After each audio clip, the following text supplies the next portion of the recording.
Hello, I'm Assemblywoman Ora Dunn, and I proudly represent you in New Jersey's General Assembly, the place where laws are made in our state's capital, Trenton.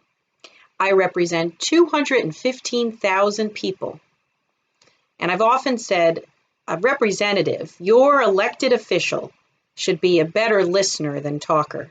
So I am available to listen to all 215,000 people to hear their views on different policies and legislation, and also to hear about their troubles, to see how I can help them and how we can make government serve the people.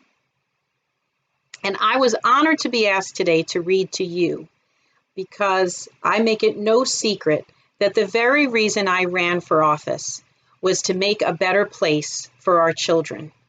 So you are my motivation for serving in office. And I want to thank you for your time today and giving me this chance to read a book that has a lot of meaning to me. Well, it's called Buzzy the Bumblebee. It was written by Denise Brennan-Nelson. The illustrations, which you'll see, are quite beautiful, are by Michael Glenn Monroe. And the book was published by Sleeping Bear Press. I even got to meet the author, and she signed the book for me. Buzzy the Bumblebee. Always Believe. Denise Brennan, 2001. That was a long time ago. And I had it when my second daughter was born in 2001. It was given to me, who's now almost 19. And it's always been a favorite book of mine. I read it to all three of my children, and anytime I was invited to read at Storytime in a classroom or a library, I bring Buzzy the Bumblebee because I think the message is something really important. At first, I thought it was really important 20 years ago, and it's still important today, now more than ever, that you believe in yourself. And we're going to hear about the troubles that this Buzzy the Bumblebee had, and how, things get harder, not easier. But if you have that fundamental belief in yourself, we know you can overcome anything. So without further ado, I am going to read to you.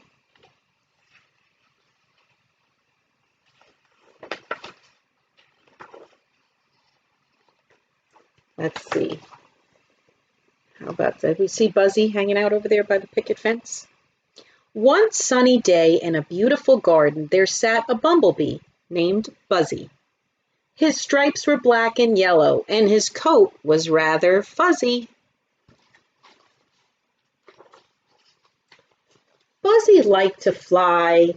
Like all bumblebees, he danced with the flowers, and he swayed with the breeze. He also liked to read and thought himself worldly and wise. So Buzzy was startled when he read, "Bumblebees weren't made to fly." He read it over and over. Bumblebees weren't made to fly? According to studies and research, it went on to explain why. Their wingspan is wrong and their bodies are too big. Buzzy was confused. He thought, I'm not a pig. Buzzy couldn't believe what he read and kept thinking, can those facts be true? I've been flying all this time and I shouldn't have been able to? He tried to make his wings work by pumping with all of his might, but the words he read were stuck in his head, and now something wasn't right.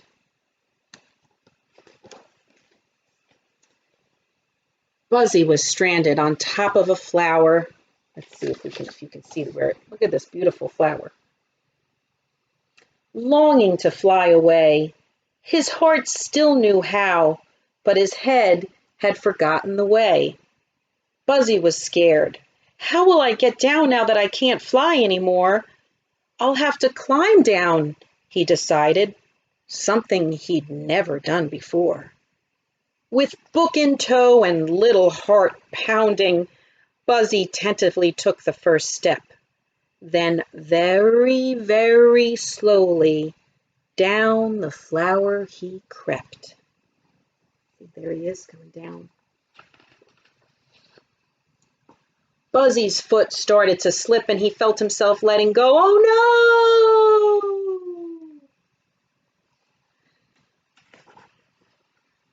Thank goodness for a leaf. It helped cushion the blow. Dazed, Buzzy slowly sat up thinking, what should I do now? My home is so far away. I've got to get there somehow. Two dragonflies saw Buzzy walking and they asked, what's wrong with you? Buzzy sadly told them, my flying days are through. They didn't understand his problem because their wings worked just fine. Would you walk with me? Buzzy asked. No, thank you. They declined. Feeling very envious and even a little mad, Buzzy had a funny feeling inside. He wanted what they had. Heavy-hearted, he trudged on, anxious to get home. Buzzy needed his family. He felt so all alone. Just then, Buzzy saw a stream and cried out in frustration. Now that I can't fly anymore, will I ever reach my destination? Well, every problem has a solution, his mother always said. Buzzy had to find an answer. He'd have to use his head.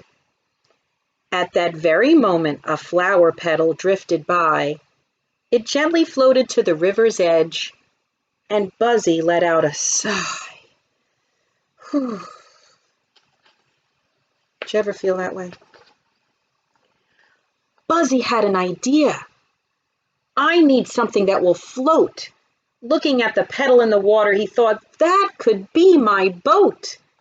He picked up a blue jay's feather and cautiously pushed himself out.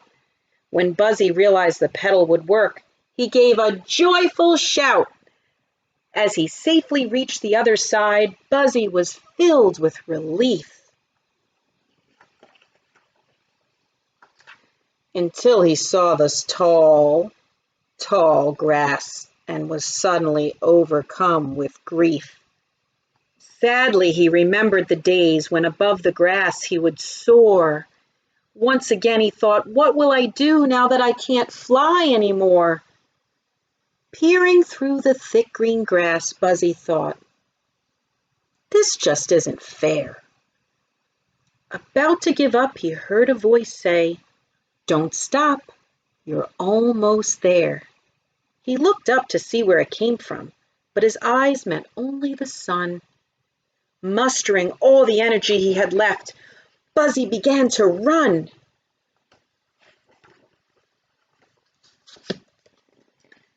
Buzzy burst through the door with a tear in his eye. Mom and Dad, why didn't you tell me? Bumblebees weren't made to fly. Why, Buzzy, they said, you certainly can fly. Until now, that is. And do you know why?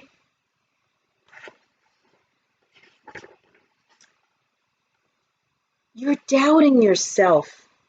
Fear is blocking the way. Listen to your heart, Buzzy, not to what others say. Ignore labels and limits. They seldom do good. They make you think you can't when inside you could. Buzzy thought about that